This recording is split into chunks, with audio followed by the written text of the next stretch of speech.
right. අද අපේ ඩයිටින් plan එකේ 26 වෙනි දවස. අද වෙනකොට අපේ බර කීයක් තියෙන්නේ 66යි 750යි. තවත් අපේ ක්‍රමානුකූලව බර අඩු වෙගෙන ගිහිල්ලා තියෙනවා. right. එතකොට අද අපි මොනවද කරන්නේ? අද අපි වර්ක්අවුට් අදත් කරනවා. අද අපි අපි විනාඩි 55ක් කරේ. අද අපි පැයක් කරනවා වර්ක්අවුට් එක. විනාඩි 50ක් වර්ක්අවුට් කරනවා සම්පූර්ණයෙන්. විනාඩි 5ක් මුලින්ම වර්ම් අප් එක ඉවර වුණාට පස්සේ වර්ම් ඩවුන් එහෙම නැත්නම් කූල් ඩවුන් එක විනාඩි 5යි. සම්පූර්ණ පැය. දැන් ඔයාලට පුළුවන් වේගෙන් දුවන්න ගන්න. සාමාන්‍ය අඩුම වේගෙ නෙමෙයි. ඔයාලා දැන් වේගය වැඩි කරගෙන ගියාන් ටික ටික. දැන් ඔයාලට පුළුවන් වේගෙන් සාමාන්‍යයෙන් හොඳ වේගකින් දුවන්න. මහන්සි නම් නවතින්න. ආයෙ වේගෙන් ඇවිදින්න. ආයෙ දුවන්න ගන්න. ඒක කන්ටිනියු කරගෙන යන්න විනාඩි 50. හරි? ඒක විනාඩි 50 කරගෙන යන්න ඕනේ ටිකට. පැයක් ඔක්කොම කරා අපි වර්ක්අවුට් එක. එතකොට අපි දැන් පැයක් අනිවාර්යෙන් වෙන් කරනවා වර්ක්අවුට් එකට. හරි? අනිවාර්යෙන් දවසට වතුර ලීටර් 3ක් බොන්න ඕනේ. ඒක හොඳට මතක තියාගන්න. ඒක අපි දිගටම කියලා තියෙන දෙයක්. හරි? අපි දැන් කතා කරන්න යන්නේ ඔයාලට. අපි කතා කරන්න යන්නේ කලින් කතා කරමු නැති මාතෘකාව. ස්ලීප්. අපි එහෙම නැත්තම් නිින්ද. නිින්ද ගැන අපි කතා කරලා නැහැ. කලින් නිින්දම කතා කරේ නැහැ. සාමාන්‍යයෙන් වැඩිහිටි පුද්ගලයෙක් කොච්චරලා නිදා ගන්න ඕනේද? ඔයාලා සාමාන්‍යයෙන් එක එක වෙලාවල් නිදා ගන්න වැඩි. ඔයාලට නිදාගත්තට පස්සේ උදේ ඇහැරුණාට පස්සේ ප්‍රබෝධවත් ගතියක් ඇති වෙන විදිහට ඔයාලා නිදා ගන්න ඕනේ. එහෙම නැතු උදේ නැගිට්ටට පස්සේ ආයෙත් ඔයාලා නිදිමත එනවා නම් ඔයාලා හරියට නිින්දක් ලබාගෙන නැහැ. සාමාන්‍යයෙන් මට නම් අත්දැකීමෙන් මම දකින විදිහට පැය 6:00මාර 7. 6ත් මම නිදාගෙන තියෙනවා. 6ත් ගැටලුවක් නැහැ. හොඳම ප්‍රබෝධවත් ගතිය ඇති වෙනවා සාමාන්‍යයෙන් පැය 7 වගේ. පැයක් 7ක් වගේ නිදා ගන්න පුළුවන් නම් ඒ ගාන හොඳම නිින්දක් තමයි. එහෙම නැතුව ඔයාලා පැය 6ටත් අඩුවෙන් අපි දැන් පැය 5ක් නිදාගත්තේ කියලා. පැය 5ක් නිදාගත්ත දවසට ඔයාලට වුණාට පස්සේ ඔයාලට ඇඟට හරි අමාරු. තව නිදිමත ගතිය තව තියෙනවා. එහෙම ගතියක් තියෙනවනේ. ඒක අපි නැගිටලා ටික වෙලාවක් ගියාම නැති වෙලා යනවා. මගේ හැරලා යනවා. නමුත් ඒ ගතිය තියෙනවා ටික වෙලාවක් යනකම්. කවුරු හරි කෙනෙක් එක දිගටම පැය 5ක් විතර නිදාගෙන ගියොත් එක දිගටම හැමදාම එහෙම වුණොත් එයාට ඕක හුරු වෙනවා. පැය 5 නිදාගන්න හුරු වෙනවා. එතකොට එයාට හිතෙනවා ගැටලුවක් නැහැ පැය 5 නිදාගත්තට කියලා. නමුත් ඕක දිගටම කරගෙන යද්දි පසු කාලීනව රෝගාබාධ ඇති වෙන්න පුළුවන්. ඒක නිසා හොඳම වැඩේ පැය 6:00මාර 7 මතක තියාගන්න. ඒ කාලේ නිදා ගන්න. ඔයාලගේ ගෙදර පොඩි ළමයෙක් එහෙම ඉන්නවනම් පොඩි අය ඉන්නවනම් එයාලා අනිවාර්යෙන් පැය 8ක් 9ක් නිදා ගන්න ඕනේ. right? ඊට වඩා අඩුවෙන් නිදා ගන්න දෙන්න එපා. ඉස්කෝලේ යන වයසේ පොඩි අය ඉන්නවනම් ඉස්කෝලේ යන අය එයාලා අනිවාර්යෙන් පැය 8ක් පැය 9 තමයි හොඳම නිින්ද. ඒ වෙලාවට නිදා ගන්න ඕනේ. හරි. දැන් අපි හිතමු ආට දැන් නිදා ගන්න වෙලාව නැහැ. සමහර වෙලමත් තියෙනවනේ කාර්ය බහුලත්වය නිසා නිදා ගන්න විදියන්නේ. ඇත්තටම එහෙම කාර්ය බහුලත්වයක් එන්නේ විදියන්නේ නැහැ. ගොඩක් වෙලාවට වෙන්නේ ඔයාලා නිින්දට යනකොට ෆෝන් එකක් අරන් යනවා ඇඳට. ගියාට පස්සේ ෆෝන් එකේ ස්ක්‍රීන් එක නිසා ඔයාලට නිදිමත ගතිය ටිකෙන් ටික අඩු වෙලා යනවා. නිදිමත ගතිය වලගේ නැති වෙනවා.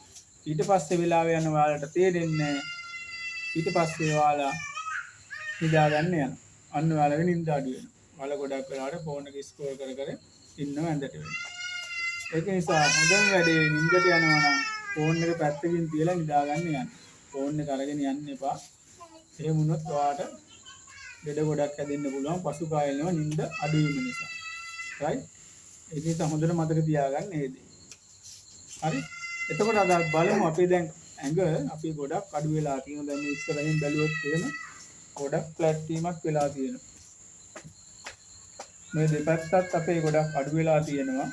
ඊට අමතරව මේ පැත්ත නෙරලා තිබ්බ ගොඩක් ඒ නෙරුක් පැත්තත් ගොඩාක් අඩු වෙලා තියෙනවා. අර පැත්තෙන් බලද්දි හොඳට බලා ගන්න පුළුවන් මේ සාමාන්‍ය මේ පැත්තයි මේ පැත්ත අපේ ගොඩක් නෙරලා තිබ්බ මේ පැත්ත අඩු වෙලා තියෙනවා. මේ පැත්ත නම් අපි ගෙලින් ඉද්දි පේනවා අපිට සාමාන්‍ය මේ ඇතුළට නෙරලා ගිය දෙපැත්ත අපිට සයිඩ් එකට පේනවා. රයිට්. මේ පැත්ත ඊට අමතරව අපේ දැන් ශරීරයේ ඇඟේ ලොකු විශාල වෙනසක් වෙලා තියෙනවා මේ මාසය ඇතුළත. පිටිපස්සෙන් බැලුවත් අපි ගොඩාක් අපේ මෙහි පැට් ගොඩාක් තිබ්බා. ඔක්කොම අඩු වෙලා තියෙනවා. රයිට්.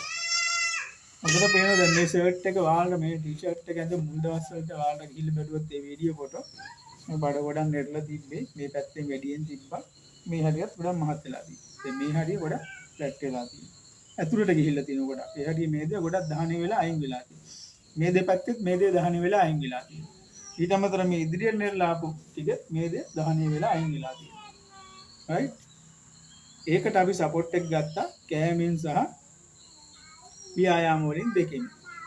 අපි දෙකෙන්ම සපෝට් එක අරගෙන තමයි අපේ ඇඟේ මේ දේ දහණය කරන්නේ. හැබැයි අපිට හරියටම කියන්න බෑ මේ කෑමෙන් 150යි ව්‍යායාම වලින් 150යි කියලා. ව්‍යායාම වලින් ලොකු දායකත්වයක් අපිට හම්බුණා. අපි මේ දක්වා ආපු ගමනේදී අපේ පැට් බර්න් කරලා අපේ බර අඩු කරලා අපේ ඇඟ අපේ මහත අඩු කරා.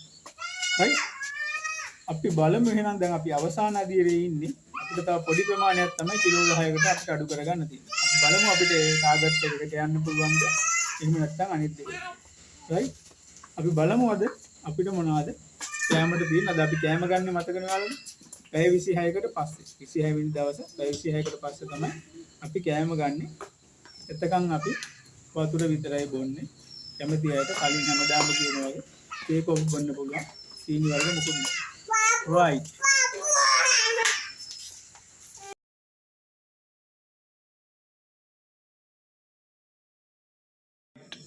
අද අපේ ඩයටින් ප්ලෑන් එකේ 26 වෙනි දවසේ අපිට තියෙනවා දැන් චිකන් තියෙනවා ග්‍රෑම් 250ක්. ඒක අපි ෆ්‍රයි කරලා අරන් තියෙන්නේ. මේකේ වැඩිපුර බ්‍රෙස්ට් එක තියෙන්නේ. බ්‍රෙස්ට් එකයි ඊට පස්සේ ලෙග් එකකින් කෑල්ලකුත් තියෙනවා. ඔක්කොම ග්‍රෑම් 250ක් තියෙනවා.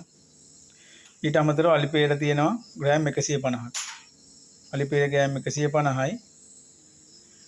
චිකන් ග්‍රෑම් 250යි. ඔක්කොම ටෝටල් එක ග්‍රෑම් 400ක් තියෙනවා. පැය 26කට පස්සේ තමයි අද අපි අපේ කෑම ගන්නෙ.